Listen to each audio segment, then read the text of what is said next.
Let us read John chapter 19. Then Pilate therefore took Jesus and scourged him, and the soldiers platted a crown of thorns and put it on his head. And they put on him a purple robe, and said, Hail, King of the Jews! And they smote him with their hands. Pilate therefore went forth again and said unto them, Behold, I bring them forth to you, that ye may know that I find no fault in him. Then came Jesus forth, wearing the crown of thorns and the purple robe. And Pilate said unto them, Behold the man. When the chief priest therefore and officers saw him, they cried out, saying, Crucify him, crucify him. Pilate said unto them, Take ye him and crucify him, for I find no fault in him. The Jews answered him, We have a law, and by our law he ought to die, because he made himself the Son of God. When Pilate therefore heard that saying, he was the more afraid, and went again into the judgment hall, and said unto Jesus, Whence art thou? But Jesus gave him no answer. Then said Pilate unto him, Speakest thou not unto me? Knowest thou not that I have power to crucify thee, and have power to release thee? Jesus answered, Thou couldst have no power at all against me, except it were given thee from above. Therefore he that delivered me unto thee hath the greater sin. And from thenceforth Pilate sought to release him. But the Jews cried out, saying, If thou let this man go, thou art not Caesar's friend. Whosoever maketh himself a king speaketh against the Caesar. When Pilate therefore heard that saying, he brought Jesus forth and sat down in the judgment seat in a place that is called a pavement, but in the Hebrew, Gabbatha. And it was the preparation of the Passover, and about the 6th hour. And he said unto the Jews, Behold your king. But they cried out, Away with him, crucify him. Pilate said unto them, Shall I crucify your king? The chief priests answered, We have no king but Caesar. Then delivered he him therefore unto them to be crucified. And they took Jesus and led him away.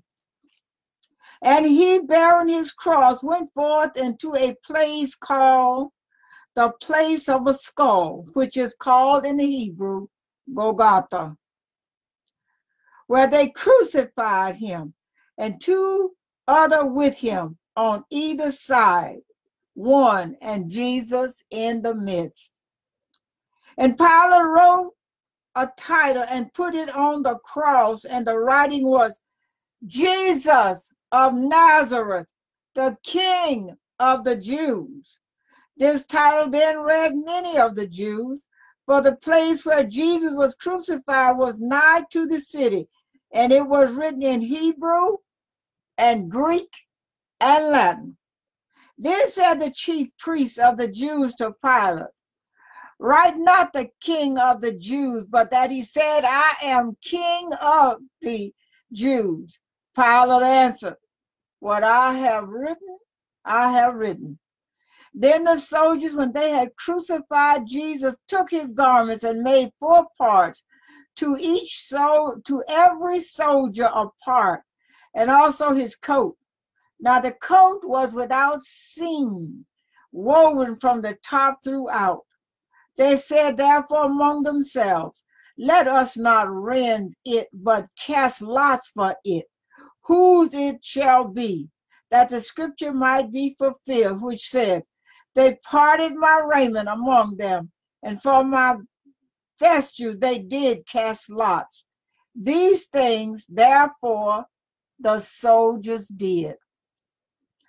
Now there stood by the cross of Jesus his mother and his mother's sister, Mary, the wife of Cleophas, and Mary Magdalene. When Jesus therefore saw his mother and the disciples standing by, whom he loved, he said unto his mother, Woman, behold thy son.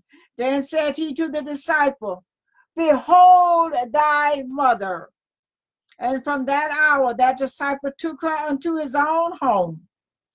After this, Jesus, knowing that all things were now accomplished, that the scripture might be fulfilled, saith, I thirst.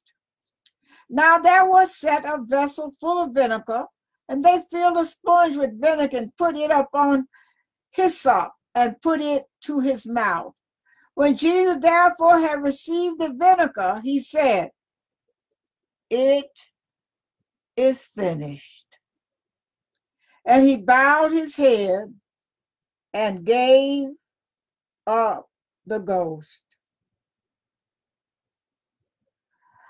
The Jews therefore, because it was the preparation that the body should not remain upon the cross on the Sabbath day, for that Sabbath day was a high day, besought Pilate that their legs might be broken and that they might be taken away. Then came the soldiers and broke the legs of the first and of the other, which was crucified with him. But when they came to Jesus and saw that he was dead already, they broke not his legs. But one of the soldiers with a spear pierced his side, and forthwith came there out blood and water. And he that saw it bare record that, and his record is true, and he knoweth that he saith true, that ye might believe. For these things were done that the scripture should be fulfilled. A bone of him shall not be broken.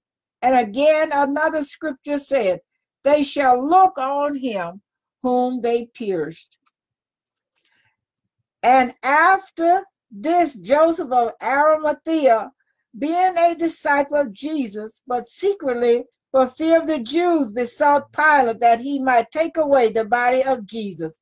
And Pilate gave him leave. He came therefore and took the body of Jesus, and there came also Nicodemus, which at the first came to Jesus by night, and brought a mixture of myrrh and aloes, about 100-pound weight. Then took they the body of Jesus and wound it in linen clothes with the spices, as the manner of the Jews is to bury. Now in the place where he was crucified there was a garden, and in the garden a new sepulchre, wherein was never man yet laid. There laid they Jesus, therefore, because of the Jews' preparation day, for the sepulchre was nigh at hand.